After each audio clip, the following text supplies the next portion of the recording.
If you feel like you have a bunch of ideas and you're not sure how to incorporate your story into your signature talk, you won't want to miss this conversation with our client, Cindy Rowe, on this episode of the Speaking Your Brand podcast. More and more women are making an impact by starting businesses, running for office, and speaking up for what matters.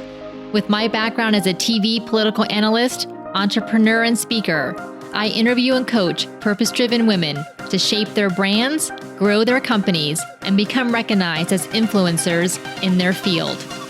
This is Speaking Your Brand, your place to learn how to persuasively communicate your message to your audience. Hi there, and welcome to the Speaking Your Brand podcast. I'm your host, Carol Cox. Have you ever felt like you have a bunch of ideas and you're not sure how they're connected and how to get them into one message? You are far from alone. Most of us struggle with this because we're too close to our own ideas, expertise, and stories. And that's why so many of the women come to us to work with us on their thought leadership message and their signature talk, because they need that sounding board and that reflection. Well, this was the case for our guest on today's episode, Cindy Rowe.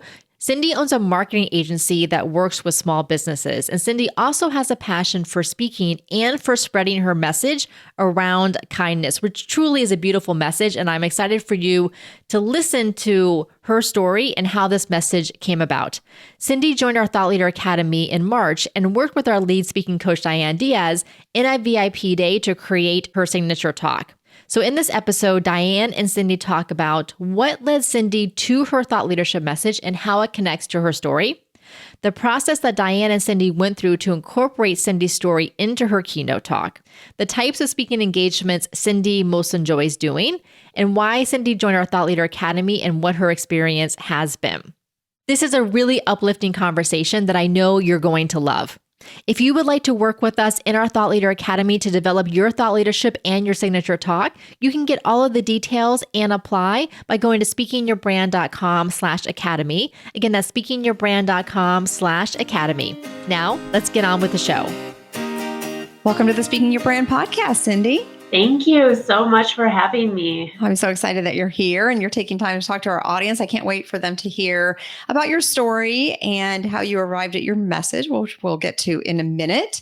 But if you would, just take a few minutes and tell our audience a little bit about who you are and what you do in your business. Thank you so much, Diane. I am Cindy Rowe, and I own a marketing company called Cindy Rowe Marketing. I've been in business for going on 6 years, actually. Left corporate America, decided that it was really not where I wanted to be. I had this vision since a little girl that I wanted my own company, my own business. But it was funny, for the longest time, I didn't even know what that was.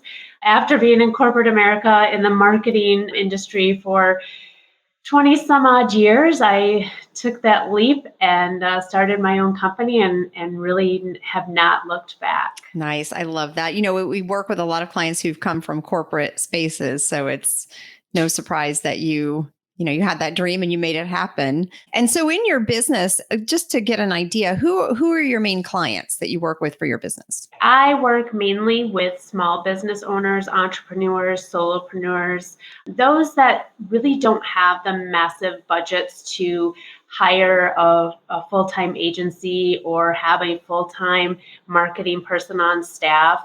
What I love most is really the education part.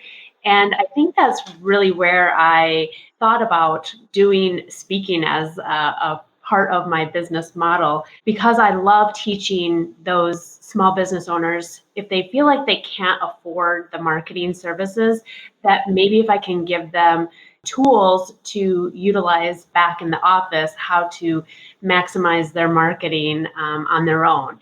And so that's really where I started this whole thought of, maybe I should be a speaker. And I did several trainings too. I've done webinars and live in-person events that focus on the marketing, social media mainly, for the small business entrepreneurs. Yeah, thank you for sharing that. It's interesting that you identified that, you could educate people on what it is that you do so that you could help them kind of empower themselves to do it for their business. But it seems like somewhere along the line, you realized that, I might have a little bit of a even bigger message beyond instructional, maybe something inspirational. Now, I know about this, but would you tell our audience how you came to this message and what it is? Sure. My message is that kindness actually leads to success. And it was over a course of several years that I realized the impact of the kindness that it had on my life. Like you had mentioned, I had several situations that happened to me. I was really in a dark place. I really had no idea which way was up and hated corporate America, hated my job. And I actually leaned on a friend, and he told me to do a random act of kindness. And I really thought it was silly at first, but I was at my wit's end, and I was taking anything and everything that might help me. So I did a random act of kindness, didn't really feel anything. Did another one and another one. It was about the third one that I really felt a change. And it was funny because when he had told me this, I was like, well, how will doing a random act of kindness change my situation? And he was very upfront and said, it's really more about how it changes you. When you do something for someone else, it takes what you're thinking about and puts it onto somebody else. And it was about that third one that my life, I feel my mood change, and I was not dwelling on all the stuff that was going wrong in my life. So kindness, it really was a mood changer, and it changed my life around thinking about things in a different perspective. And then shortly after that, I was celebrating my 40th birthday, and I had so much fun doing those random acts of kindness that I decided to dedicate the whole month of October by doing random acts of kindness every day and celebrating my 40th birthday in that way. And after that point, my life was changing. It was incredible. Yes. And so I know we talked about this when we did our VIP day together. And then this idea of kindness is even bigger than just people doing random acts of kindness, but you're even connecting it to people in their business and how it can show up in their business. And so can you talk a little bit about how kindness came into play in your business for you personally? Yeah, absolutely. So some of the situations that have occurred over the past 6 or 7 years, I went through a divorce, and it was a situation where we were both on agreement terms that this was where our marriage needed to, end. And then I was in a horrible car accident. Now, this was all within a year, all while running my business. And I realized that real quickly with my car accident, I actually suffered a brain injury where I was unable to work like I normally did. And I couldn't be on the computer. I was very limited of screen time, and I was creative. I was a creative marketing consultant. So you can't be creative with a brain injury. And I had to be forward with my clients that, hey, I can't work in the same aspect of which you hired me. And had separate meetings with them all, told them my situation, and really gave them the opportunity to end their contracts with me. And I was really scared, but it was the right thing to do. And I feel like I led those meetings with kindness, right? But the cool factor about this whole situation was none of them dropped me as a client. They were more interested in seeing me recover than the work that I was doing for them. And that was really pivotal to me and my business because, of course, as a single mom, with the income with your own job or your own business, that's a scary situation to be in, that you have the part of where you could actually lose everything because of this car accident. And so it was by their kindness back to me that really helped me get through that period of darkness, not only in my life, but, not knowing how things were going to progress in my business. And actually, that accident happened 3.5 years ago, and I still have all of those clients. So, this is something that we kind of uncovered in the VIP day, was that by them showing me that kind of kindness during that hard time, it has made me more loyal. And I go above and beyond a little bit more so than probably a typical client interaction, because of the kindness that they extended to me. So my message really with the kindness is that, in business, I feel like kindness is always seen as a weakness, and like the niceness factor, and you can't be soft as a leader. And my message is absolutely, it is not a weakness. It's actually a strength. And you should be having kindness as a forefront in your leadership style within your organization, whether it's a big corporation or a small business or even a nonprofit. There's room for this, and that it does impact the bottom line, as I saw in my business. Oh my gosh, Cindy. Well, first of all, thank you for sharing such a personal story with our audience, because I think it really vulnerable. We talk about vulnerability a lot in the Thought Leader Academy, right? It is vulnerable, but I do think that it helps others see how they might think a little bit bigger about their business and about how they are how they're bringing their own values into the business work that they do, and how that then it grows tenfold, right? By you bringing that value in and demonstrating that value with your clients, it comes back to you, and then it comes back to them, and it just keeps going. So I think it's a very powerful message. And I know that you had already been doing speaking, but like you mentioned, it was more trainings. And so we did our VIP day, and you had wanted to bring this idea of kindness, like beyond just trainings, like how does this have a business impact? So when we worked in the VIP day, we talked about that, but how did it feel, number one, to kind of shift your way of looking at the types of speaking you were doing, from being more instructional to being more inspirational?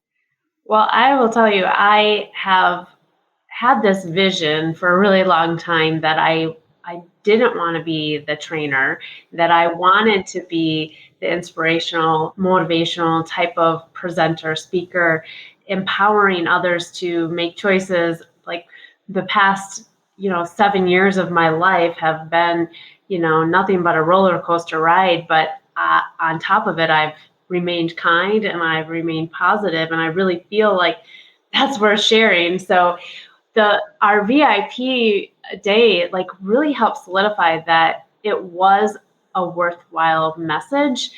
And I think even just being in the academy, the Thought Leader Academy, it really helped me think bigger. So I have this problem of when overthinking, but then thinking small, right?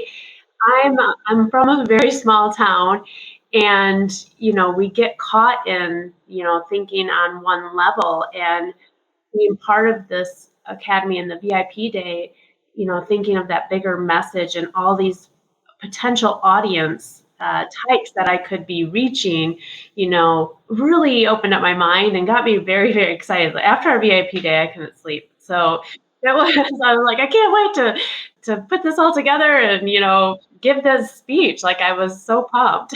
That's so much fun. Well, thank you for sharing that. And I will say I enjoyed it. I enjoyed our VIP day immensely. And I love seeing an idea like that grow. And I do agree that being in a group of women who are working to also think bigger kind of pushes you to how you might think about this idea that you have. So It's nice to hear that that was one of the results of being in Thought Leader Academy, is that you realize that this idea actually does have legs and it has space and it can grow. Right. And that was really important for me.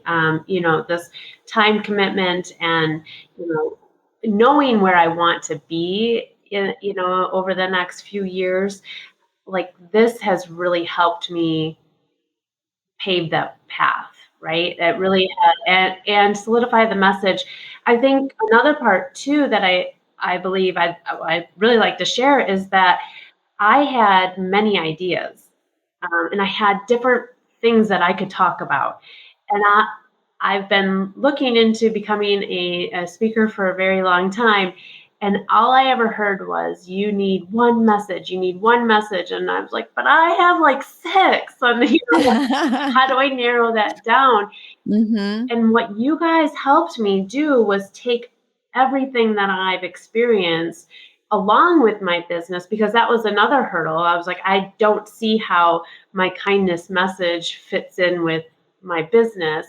And you really helped me open up my eyes and see that, wow, they're all connected. Because again, we have blinders on when we're, working by ourselves. And so I appreciated that, being able to hone in on one single message, but covering my entire experience. And I don't think I would have been able to get there without the Thought Leader Academy and our VIP day, to be honest. Oh, well, I loved it. And I'm excited that that's where it's going, because I do think that your message is so powerful. I mean, we think about kindness and do a random act of kindness, but we don't realize the far reaching impacts of that and how much it grows, and to connect it to business. And also because it's such a value that you hold, I think is very much walking your walk and talking your talk, right? And so delivering that message and this idea of how it can connect to people's businesses it has such power. And I think it's going to inspire so many people to think about how their values are coming into their business. Yeah. Yep. And it's so incredibly important right now, what's happening in this world and within the business world. People are leaving, and it's not about the money. It's about how they're treated and how they feel at work. So I think it's a timely message too. So that's why I'm eager to get out. Yeah, I'm excited for you to deliver that talk. So I know that you had done a smaller talk, I think before our VIP day, that related to this idea of kindness. How was that received? So I was invited to speak at a women's conference. I believe there was 12 of us women that graced the stage throughout the day.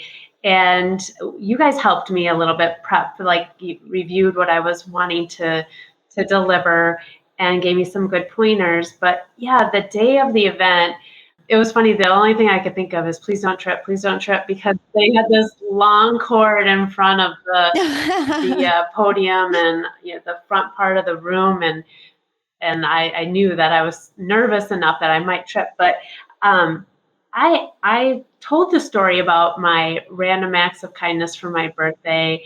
And I shared, some of my situation with these women. And at the end of the day, I actually had one lady chase me out of the convention hall.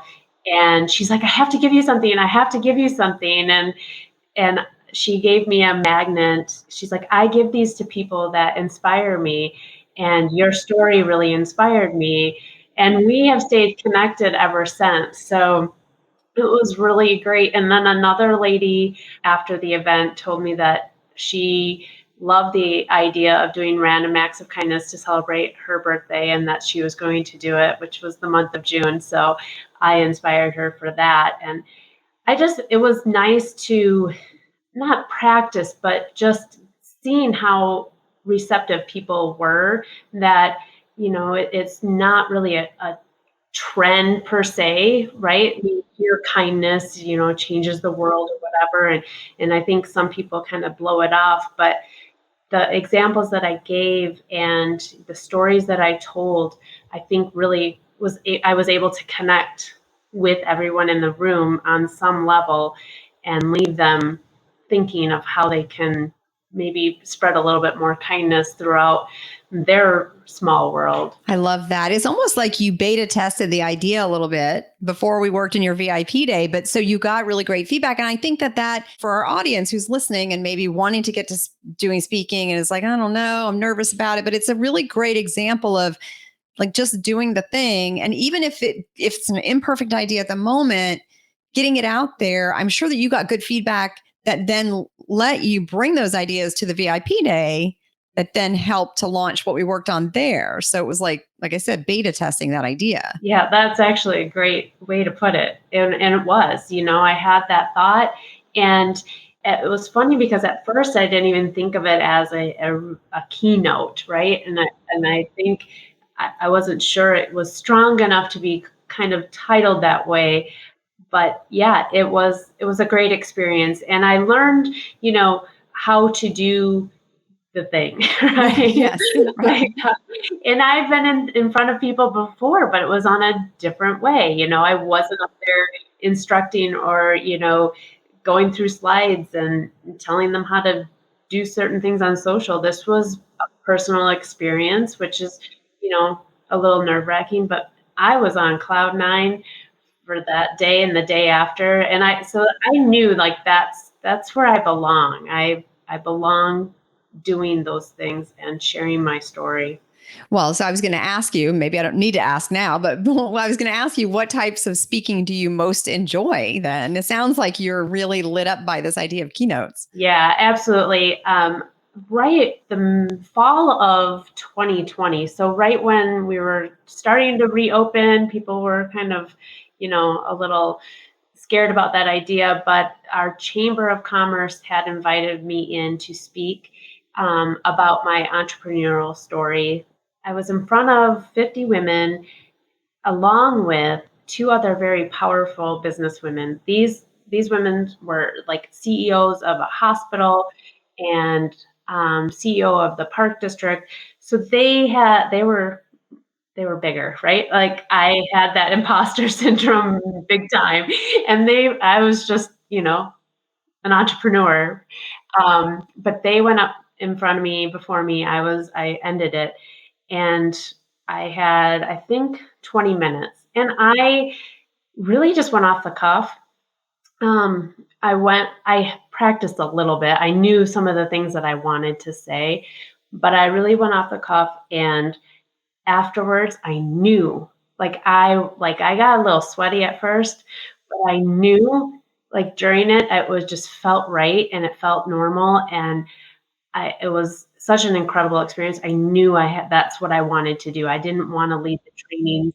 I will do trainings, believe me. I enjoy those too, but this fulfilled me in such a different way that I was like, yep, I got to do this. I've got to follow this path, and which is why it led me to the Thought Leader Academy, and then doing the women's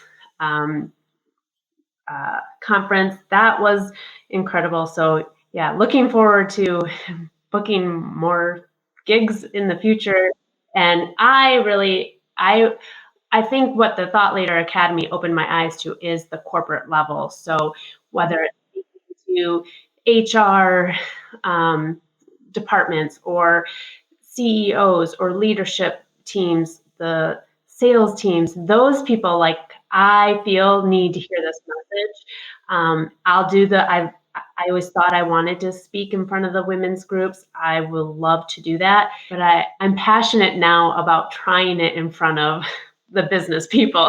I love that. What a great goal. So I would say, again, I feel like you're someone who's not afraid to kind of put yourself out there, because obviously you said you spoke off the cuff and then you did that smaller talk on kindness. And so I know that you will start doing those types of talks. So you'll have to keep us posted on how that goes. But I'm excited because I do think that there is a big opportunity for a message like this to be heard by those in corporate, because as you said, that is, I mean, that's why most people leave their positions. It's not because they don't like, the work that they do. It's because of how they're treated, or there's the lack of kindness, right? And so it's the human element. So you're bringing that message of the human element back to corporate. So I think I can't wait to see where you take that. And you just reminded me of another story that I could use in my talk. So Wonderful. it just popped in my head that I can use. Good. Well, and I'm glad you said that, because this is, for those of you who are listening to this, when we do a VIP day or when you're in the Thought Leader Academy, these are the things that come up. These are the sorts of conversations that kind of happen. And that's what will happen, is this idea of like, oh my gosh, I just thought of another story I could use, or another example I could use, or something I should talk about. So I'm glad you had that little epiphany. So that's good. I know you said that you realized that you wanted to do keynote talks, and that's kind of what brought you to Thought Leader Academy. When you joined Thought Leader Academy, kind of what were you hoping to get out of it, and how have you felt that it has gone and how it has helped you? I had heard a podcast from Carol, and I've listened to her for a while, both of you for a while, but there was one of them that just, I think it was about the graduation of the previous group, and it hit me, it clicked, and I'm like, yeah, I think I need to do that. I knew also, like I mentioned earlier, that I had all these ideas, but I didn't know how to just pick one. And I knew that that was important. And I feel like that was really my main goal. One, how to hone in on that message. Two, how to be seen as a speaker instead of a marketing consultant, kind of changing that, or can they be one and the same? Which I've learned that yes, I can be both. And I think what I got out of it, man, the bigger picture, being connected with these amazing women, and they're from all over, and they're in different industries, but I wouldn't say the personalities, I'm trying to think of the word, but the vibe in the group is consistent. And so you can tell that, as a marketing person, I appreciate this. The way you put the information out there, you're attracting like-minded people, the right people. And I think that is, invaluable, like just to form those connections, and having the leadership of you and Carol, and having you guys have the experience that you can help train us and guide us. And I've gotten so much out of it, more than I anticipated, but it's not gone without a lot of hard work and focus. So, and I think that's you have to be committed to it. And I remind myself of that every week. Like, I committed to this. Let's get after it. Let's focus. And that's hard too, when I've got limited brain power still, running a business. So it's like, but I've got to fit it in. It's super important to me. This is what I want to be doing in the next 5 years full time. So I've got to put in the work. Yeah. Yeah. That's a great point, is it really does require a commitment, but as you said, the group is really supportive. And so when you do put in your comments or your thoughts or your ideas or you're asking for feedback, you get back so much support. And then of course you end up being supportive for other people, and it just grows from there. So it's you do have to put in the work, but then that pays off, right? I mean, yeah, obviously. So, and you're doing it. So that's good. I want to talk about the VIP day. What were your thoughts going into it? Like before we had the VIP day, and then you kind of shared a little bit about kind of how you felt after it, but let's talk a little bit about what your expectations were going in, and then what the results were when we finished. I was nervous. I was like, I overthink everything, and I'm like, what do I need to be prepared? What do I need? Whatever. It was like, the sweaty everything before, and you're like, just come with your idea. Well, and it was such a cool experience. Just our back and forth, kind of talking things out, you bringing your ideas. And I think this is something that I use too in my business, but when you're not in it, it's so easy to see other ideas. And, some of the concepts that came out of it were incredible. I would never have been able to figure that out on my own. Coming through it and with the big board, and I was so excited that you did it, that I had to recreate it. So I recreated it myself. So I have it at home because I'm a very visual person. It's actually right next to my spin bike. So when I work out, I see it, and it's a visual reminder that that's what I'm going for. But it really fine-tuned everything, what we've been chatting about, the thoughts, kind of getting it, worked out. And, now we're working on the flow of it and filling in the gaps. But it was incredible. And I'm so grateful for your expertise and your insightfulness and your words. I love words. There's no doubt about that. So yeah, because one of the fun thing for the audience, one of the fun things we work on oftentimes is an acronym of some kind and coming up with how to phrase something or how to title the talk. And those are, like you said, it can be hard to do that on your own because then you get all these different ideas and you just start swirling around with them. But when you're able to come to the VIP day and work on it together, that's when we start to be able to pull out all the best ideas, dump it all on the table, and then start to make order of it and start to make a talk out of it. So I love that process too, because it often feels in the middle of the VIP day like it's just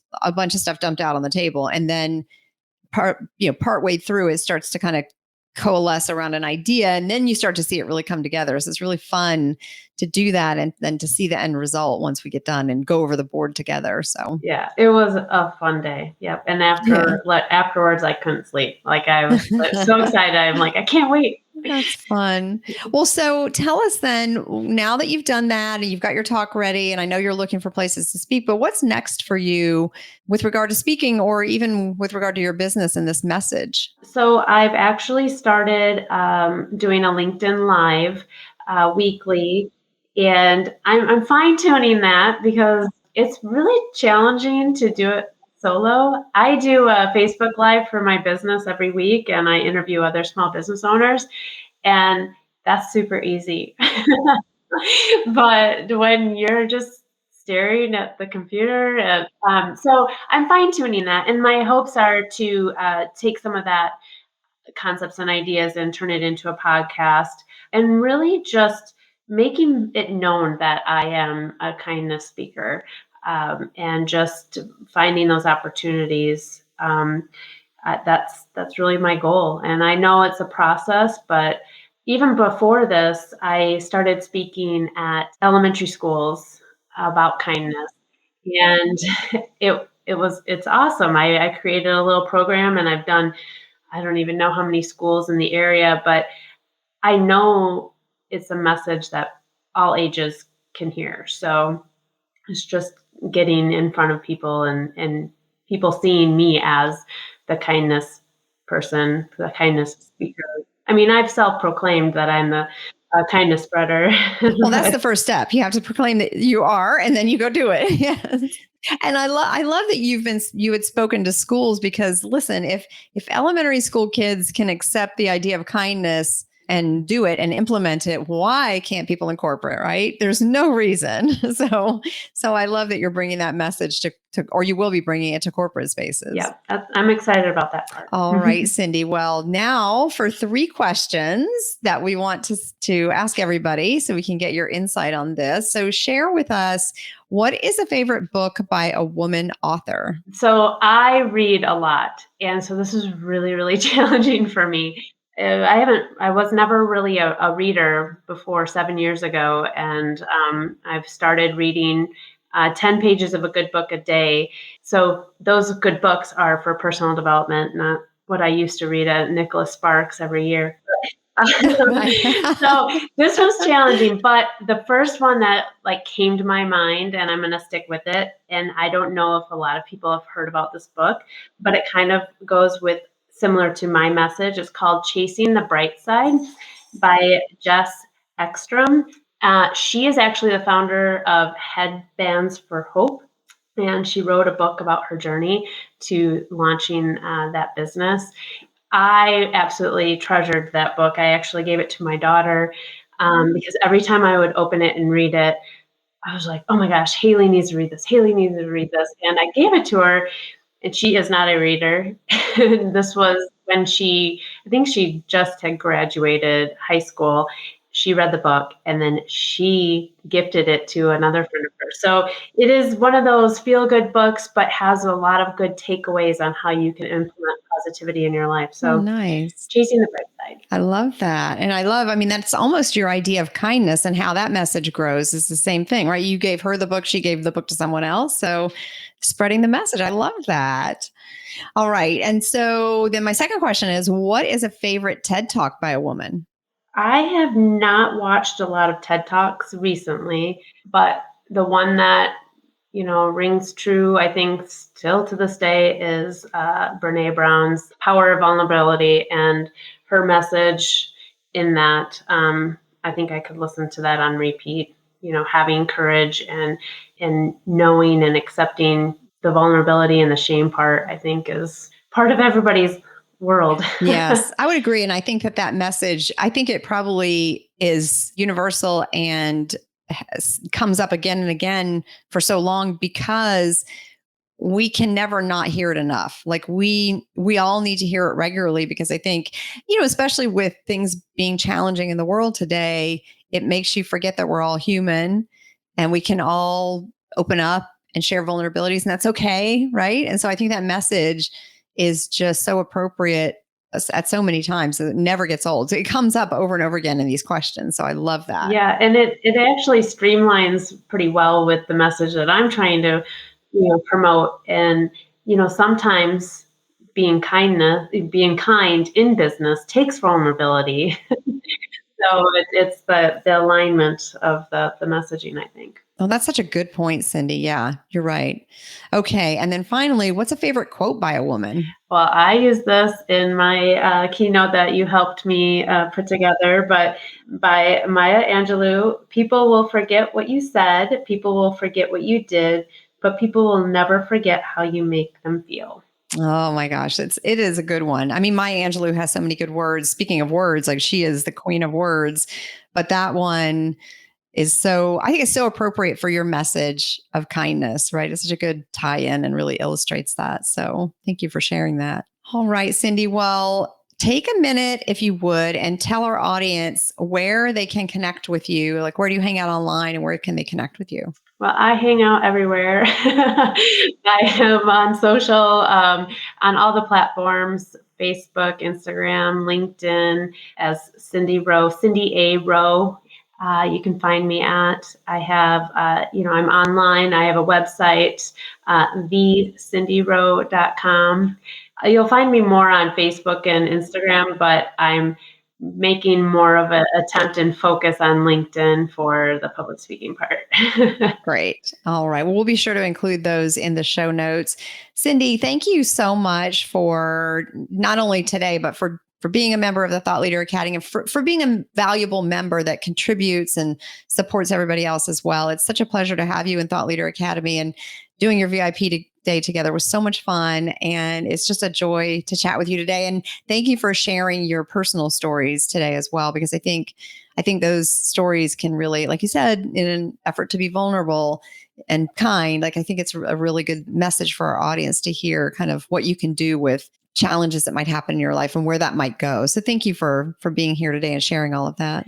Thank you so much for the opportunity, Diane. It has been an amazing experience, and I appreciate the opportunity to share it with your audience. Thanks again to Diane and Cindy for a lovely conversation. Make sure that you are subscribed to or following the Speaking Your Brand podcast in your podcast app, because next week, we're kicking off a brand new series all around wealth. So the monetary aspects of wealth, like increasing your speaking fees, getting more leads from your presentations, and diversifying your business revenue streams with thought leadership, as well as the relationship side of wealth, your network, attracting a diverse clientele, and the true value of your personal brand. You're not going to want to miss any of these episodes. So again, make sure to hit subscribe or follow in your podcast app. Next week, I'm going to be kicking it off talking about 4 speaker archetypes I've identified that is going to help you learn how to market and sell your speaking in a much better way. Until next time, thanks for listening.